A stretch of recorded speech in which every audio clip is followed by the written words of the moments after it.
போகிறவங்க வந்து ஸ்டார்ட் பண்ணுடா.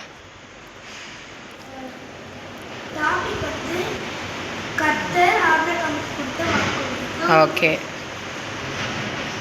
சொல்லுங்கள், ஸ்டார்ட் பண்ணுங்க. பைபிள் வந்து ஆபிரகாம்னு ஒருத்தவங்க இருந்தாங்க. அவங்க வந்து ரொம்ப வருஷமாவே குழந்தையே இல்லை. அவங்க வந்து 100 வயசு ஆயிடுச்சு.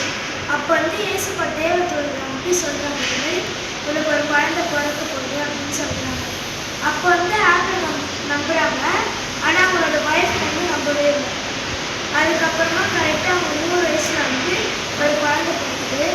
அந்த குழந்தைக்கு வந்து ஈசாக்குன்னு பேர் அப்படின்னு சொன்னாங்க.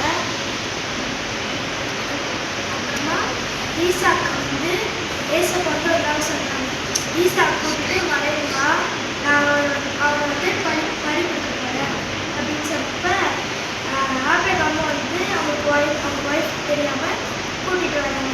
கூட்டிகிட்டு வந்தப்ப எல்லாமே ரெடி பண்ணாங்க. அப்போ வந்து ஏசப்பா சொன்னார், ஆபிரகாமே எனக்கு ஒரு பையன் வேண்டாம், அதுக்கு பதிலாக இங்கே இருக்க ஆடை எனக்கு பறிக்குது, உன் கையில் இருக்க ஆட்டுக்குட்டியே கொடு அப்படின்னு சொன்னாங்க. அதுக்கப்புறம் அவர் வந்து சந்தோஷமாக